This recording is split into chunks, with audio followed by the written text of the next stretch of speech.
तो अब हम लोग नेक्स्ट क्वेश्चन को डिस्कस करेंगे। तो नेक्स्ट क्वेश्चन नंबर 19 है, so that the function defined by G x equal to X minus integral X is greatest integer value of X is discontinuous at all integral points here X denotes the greatest integer less than और equal to X. तो यहाँ पर जो square bracket में x लिखा है इसका मतलब होता है ग्रेटेस्ट इंटीजर फंक्शन।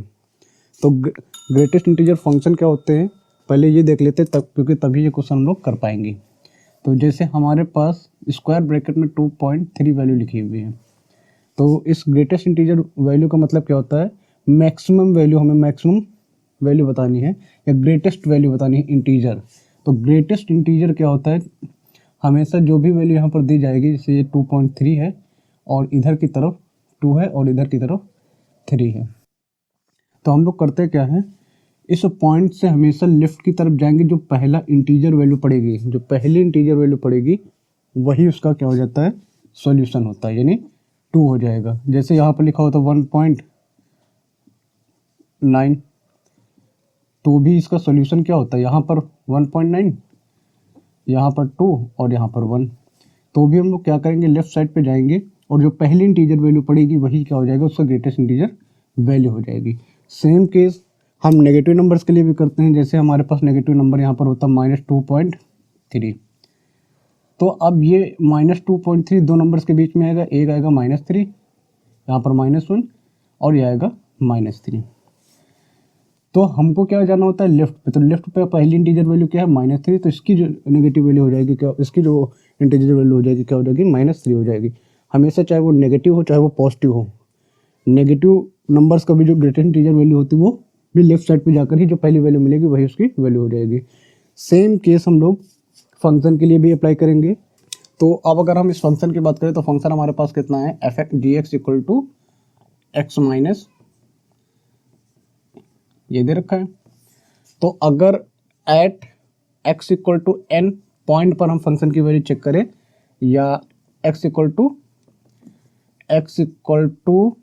एन पर हम फंक्शन की वैल्यू चेक कर लेते हैं, एक्स इक्वल टू एन, और एन बिलोंग्स टू क्या है, एक इंटीजर वैल्यू है।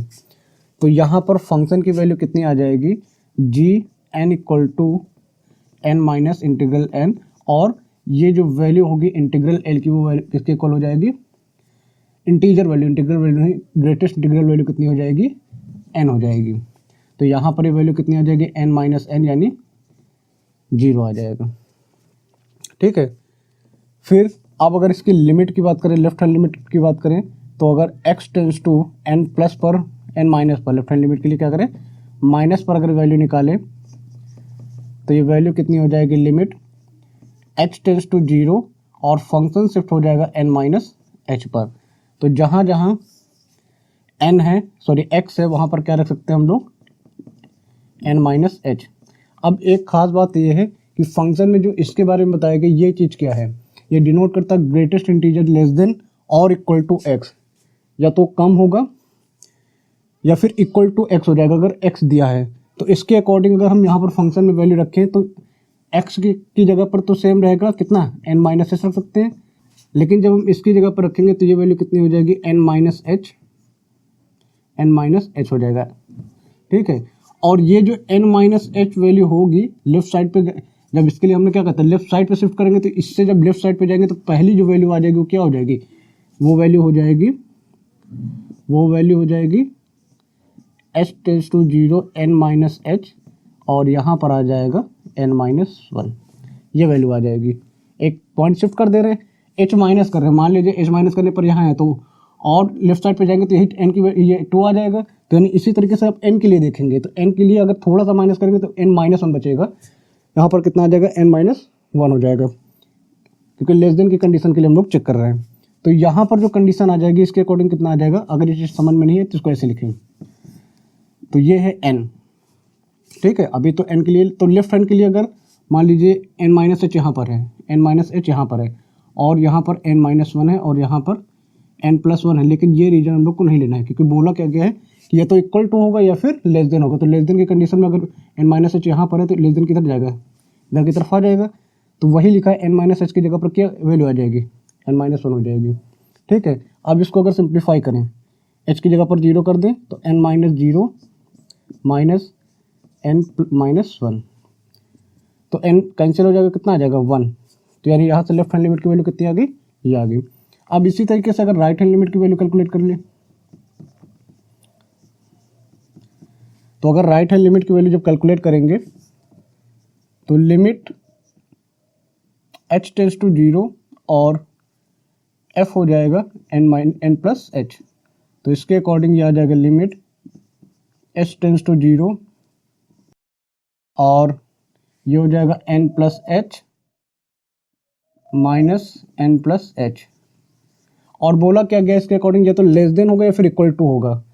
तो यहाँ पर तो ठीक है, लेकिन यहाँ पर क्या होगा, इतनी वैल्यू के लिए इक्वल टू में हम क्या लिखेंगे h, सॉरी n लिख देंगे यहाँ पर। तो यहाँ पर आ जाएगा n प्लस h और माइनस का यहाँ पर कितना आ जाएगा, n आ जाएगा, क्योंकि वो n से ज़्यादा बड़ी वैल्यू नहीं हो सकती, क्योंकि इक्वल टू x बोला तो यहाँ पर x आता है, लेकिन x की जगह पर है कितना, h हो गया है, फिर n हो गया है। तो यहाँ पर n प्लस h ना होकर के कितना बचेगा, n। ये किसकी वैल्यू है, जैसे जब इसकी वैल्यू की बात करें तो लेफ्ट हैंड की, तो n minus H equal to कितना आया था, n माइनस वन। और जब n प्लस एच की बात करेंगे तो ये वैल्यू कितनी हो जाएगी, n हो जाएगी। ठीक है, n प्लस एच यहाँ पर आएगा तो लेफ्ट साइड पे जाएंगे तो ये तो वैल्यू आ जाएगी। तो इसके अकॉर्डिंग कितना आ जाएगा, इसके अकॉर्डिंग आ जाएगा, लिमिट की वैल्यू यहाँ पर रख दे तो n प्लस एच यानी 0 हो जाएगा माइनस n, ये वैल्यू कितनी आ गई, 0। ठीक है, तो लेफ्ट हैंड लिमिट और राइट हैंड लिमिट क्या इक्वल नहीं है। तो limit x tends to n minus F x is not equal to limit x tends to n plus F X. So where for all लिख सकते हैं n belong to integer. So F x is not continuous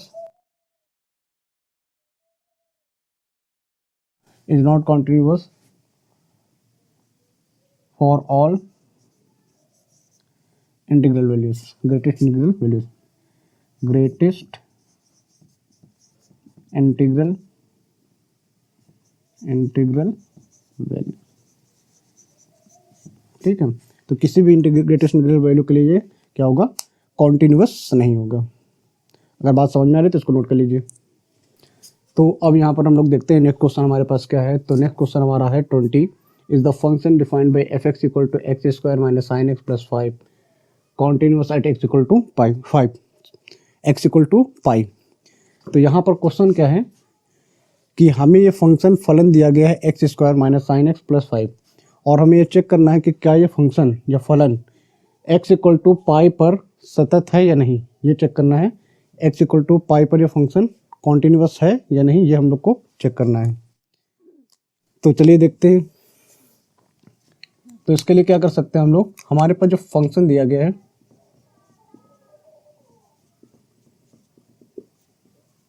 ये value दे रखी है, और हमको किस point पे चेक करना है, एक्स इक्वल टू पाई पर। तो at x equal to pi f pi की वैल्यू कितनी हो जाएगी, pi square minus sine pi plus 5। तो यह आ जाएगा pi square minus 0 plus 5, value कितनी आ जाएगी, पाई स्क्वायर प्लस 5। ये at x equal to pi पर फंक्शन की वैल्यू हो गई है। अब चेक कर लेते हैं कि एक्स इक्वल टू पाई पर क्या इसकी लिमिट एग्जिस्ट करती है। अगर लिमिट एग्जिस्ट करती है और इस फंक्शन के इक्वल आ जाती है तो हमारा फंक्शन कैसा हो जाएगा, कॉन्टिन्यूअस हो जाएगा। तो अगर हम लेफ्ट हैंड लिमिट की बात करें यहाँ पर, तो जब लेफ्ट हैंड लिमिट की बात करेंगे तो x टेंस टू ये f हो जाएगा पाई माइनस h। तो यहाँ पर क्या आ जाएगा, h टेंस टू 0। तो जब h टेंस टू 0 तो कौन सा फंक्शन, तो एक ही दे रखा है, तो यहाँ पर सीधे लिमिट लिख देंगे h टेंस टू 0 और पाई माइनस h का square minus sine pi minus h plus 5, ये फंक्शन हो जाएगा हमारे पास। तो इसके अकॉर्डिंग अगर यहाँ पर 0 पुट कर दे तो पाई माइनस 0 का स्क्वायर प्लस साइन, अगर साइन यहाँ पर भी अगर 0 कर दें या sine 180 minus theta sine theta हो जाएगा, पाई आ जाएगा सीधे प्लस का 5, ये वैल्यू आ जाएगी। और साइन पाई की वैल्यू कितनी होती है, साइन पाई की वैल्यू होती है 0 प्लस 5 हो गया। तो यहाँ से कितना आ जाएगा पाई स्क्वायर प्लस 5। ये कौन सी लिमिट है, ये लेफ्ट हैंड लिमिट की वैल्यू है। अब अगर हम इसी पॉइंट पर राइट हैंड लिमिट की बात करें तो limit x tends to pi plus F X, तो क्या हो जाएगा limit F pi plus H हो जाएगा। फंक्शन तो एक ही है, तो फंक्शन एक ही है तो उसी फंक्शन को पुट कर देते हैं यहाँ पर। तो limit h tends to 0 pi plus H square, X की जगह पर ये वैल्यू रखेंगे minus sine pi plus H और प्लस का 5, ये वैल्यू हो जाएगी। तो पाई की जगह पर हम लोग क्या, सॉरी एच की जगह पर क्या वैल्यू रख सकते हैं, या तो एच की जगह पर 0 कर दें और साइन 180 प्लस थीटा या sign pi plus theta minus का साइन हो जाएगा प्लस हो जाएगा, और ये आ जाएगा पाई प्लस 5। या इसकी 0 अगर रखेंगे तो भी वैल्यू कितनी आ जाएगी, यही रहेगी। मान लीजिए इसकी 0 रख दे, ये हो इसकी वैल्यू 0 कर दिया तो इतना साइन पाई आ जाएगा, और साइन पाई की वैल्यू अभी भी कितनी रहेगी 0। साइन पाई कितना रहेगा, अभी भी 0 रहेगा। तो प्लस 5 तो कितना आ जाएगा pi square plus 5। Right hand limit की वैल्यू आ गई। तो यहाँ से क्या दिख रहा है कि लेफ्ट हैंड लिमिट की वैल्यू, राइट हैंड लिमिट की वैल्यू और फंक्शन की वैल्यू तीनों इक्वल हैं। So F x is continuous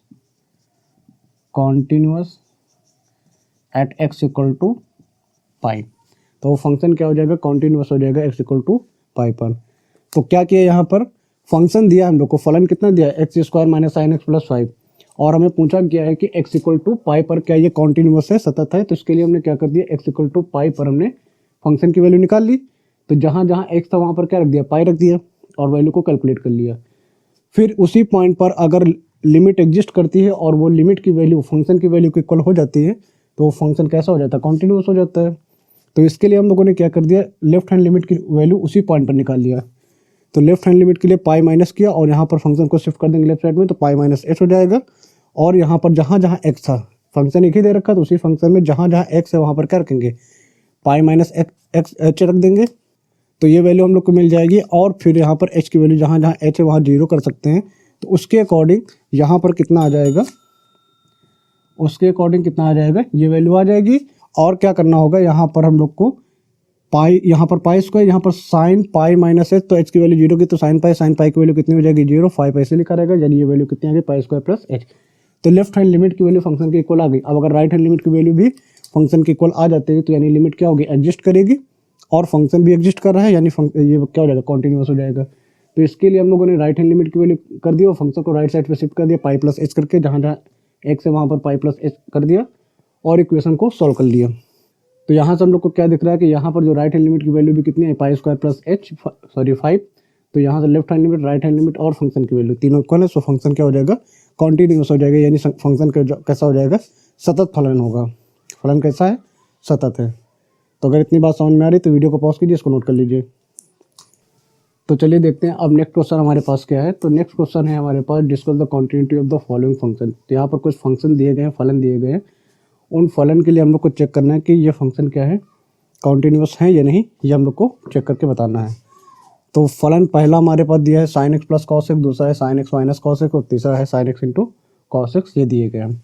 तो ऐसे फंक्शंस को करने के लिए मैंने एक प्रॉपर्टी पढ़ाई थी कि अगर दो फंक्शन हैं एफ एक्स और जी एक्स, ठीक है, दो अलग अलग फंक्शन हैं एफ एक्स और जी एक्स, और वो रियल वैल्यूज़ के लिए रियल डोमेन में क्या होते हैं, कॉन्टिन्यूअस होते हैं। तो उन फंक्शंस का एडिशन भी कॉन्टिन्यूअस होगा, सब्ट्रैक्शन भी कॉन्टिन्यूअस होगा, और मल्टीप्लिकेशन भी कॉन्टिन्यूअस होगा, और डिवीज़न भी कॉन्टिन्यूअस होगा।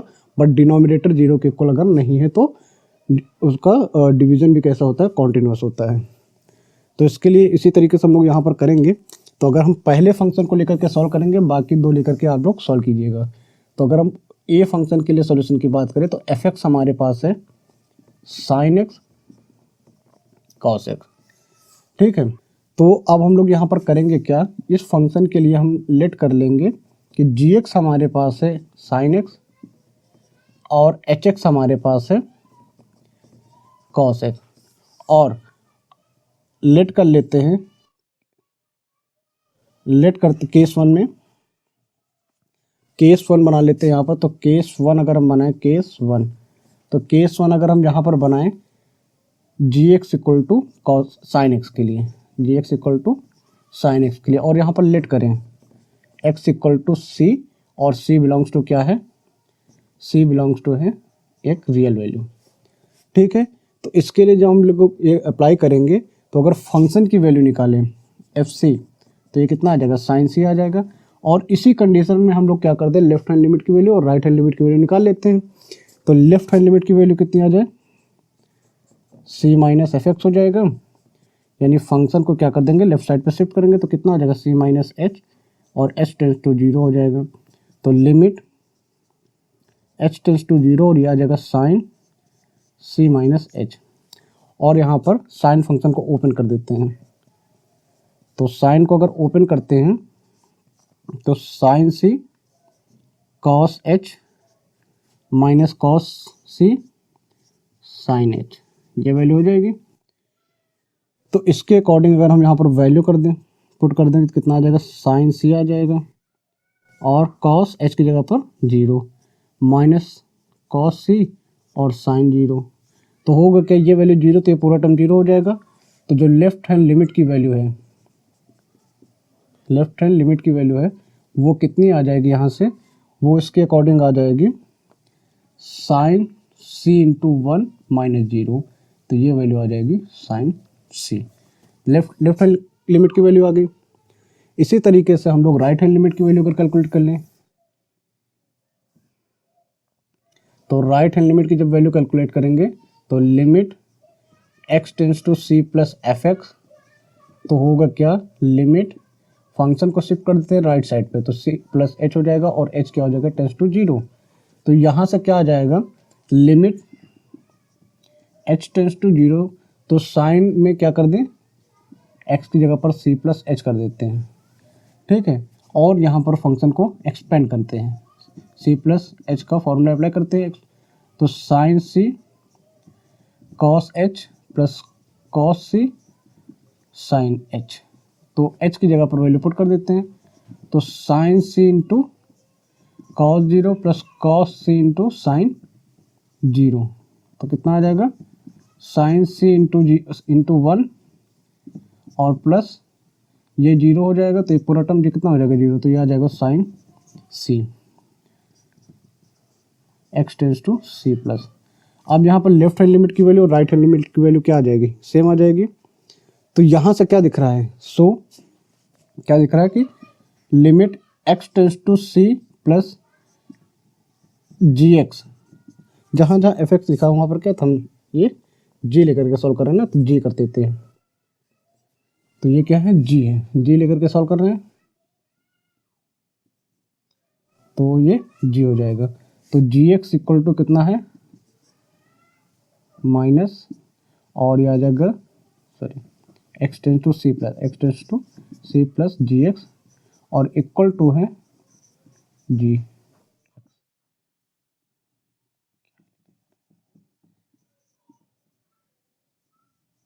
ये है। ठीक है, ये वैल्यू आ गई यहाँ पर। और अगर ये है तो इसको क्या बोल सकते हैं, so g x equal to sine x is continuous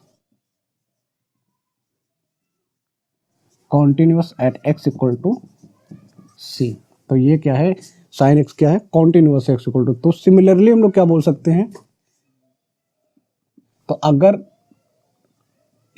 अगर यहाँ पर ये कॉन्टिन्यूस आया है जिस तरीके से हमने दिखाया है, इसी तरीके से अगर हम लोग एच एक्स के लिए बात करें, एच एक्स इक्वल टू अगर कितना है हमारे पास, कॉस एक्स है, तो एट एक्स इक्वल टू सी पर अगर हम करें, तो एच सी की वैल्यू कितने आ जाएगी, कॉस सी, और लेफ्ट हैंड लिमिट की value x tends to c minus H x equal to हो जाएगा कितना,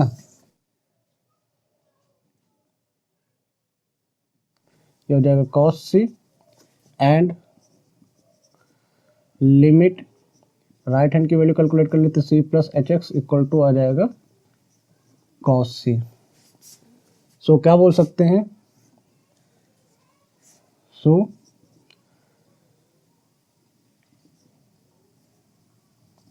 सो यहाँ से बोल सकते हैं कि left hand limit x tends to c minus H x equal to limit x tends to c plus F G H x equal to H सी।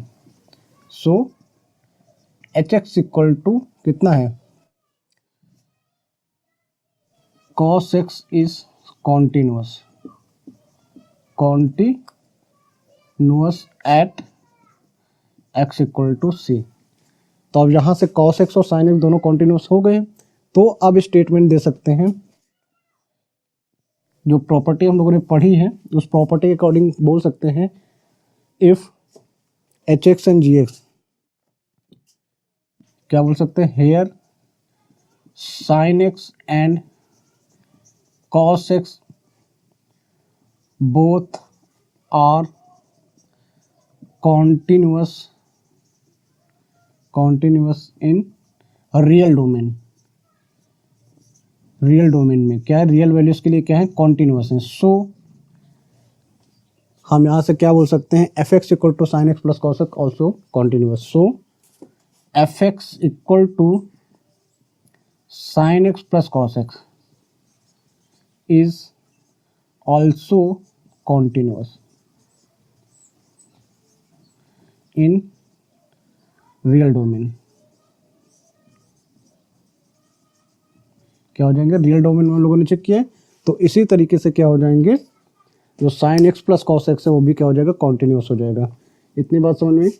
करना क्या था यहाँ पर हम लोगों ने किया है एफ एक्स को दो फंक्शन जी एक्स और एच एक्स में हम लोगों ने अलग अलग कर लिया, जिसमें जी एक्स में साइन एक्स है और एच एक्स में कॉस एक्स है, और वहाँ से हमने केस वन बनाया और साइन एक्स को अलग कॉन्टिन्यूअस दिखा दिया है, और उसी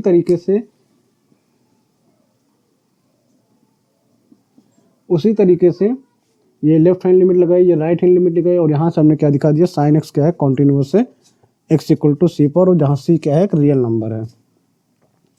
सेम तरीके से हम लोगों ने एच एक्स के लिए भी किया, इसी तरीके से कैलकुलेट करेंगे और दिखा देंगे कि कॉस एक्स भी क्या होता है, रियल डोमेन में कॉन्टिन्यूअस होता है। तो फिर एक प्रॉपर्टी हम लोगों ने पढ़ी है कि अगर दो फंक्शन एफ एक्स और जी एक्स रियल डोमेन में कॉन्टिन्यूअस हैं तो उनका सम F x plus G x भी कॉन्टिन्यूअस होगा, डिफरेंस एफ एक्स माइनस जी एक्स भी कॉन्टिन्यूअस होगा, मल्टीप्लिकेशन एफ एक्स इंटू जी एक्स भी कॉन्टिन्यूअस होगा, और डिवीजन एफ एक्स अपॉन जी एक्स भी कॉन्टिन्यूअस होगा, जहाँ जी एक्स जीरो के इक्वल नहीं होना चाहिए डिवीजन के लिए। ये प्रॉपर्टी हम लोगों ने पढ़ी थी, तो उस प्रॉपर्टी के अकॉर्डिंग हमने क्या बोल दिया कि साइन एक्स अलग कॉन्टिन्यूअस है, कॉस एक्स अलग कॉन्टिन्यूअस है, तो उनका जो एडिशन होगा वो भी क्या हो जाएगा, कॉन्टिन्यूअस हो जाएगा। इसी तरीके से हम लोग सेकंड पार्ट को भी कर सकते हैं और थर्ड पार्ट को भी कर सकते हैं। ठीक है, तो अगर बात समझ में आ रही तो वीडियो को पॉज कीजिए, इसको नोट कर लीजिए। तो अब हमारे पास नेक्स्ट क्वेश्चन है, find all point of discontinuity of F where F x equal to, ये फंक्शन गिवन है। तो यहाँ पर क्या करना है हम लोगों को, फलन एफ एक्स को जितने भी असतत पॉइंट हैं, जहाँ पर फंक्शन क्या है, सतत नहीं है, सातत्य नहीं है, उन सभी बिंदुओं को हम लोग को यहाँ पर निकालना है। तो इसके लिए क्या करना पड़ेगा, फंक्शन हमारे पास ये गिवन है, और ये फंक्शन किस कंडीशन में चेक करना है वो भी हम लोग को यहाँ से दिख रहा है।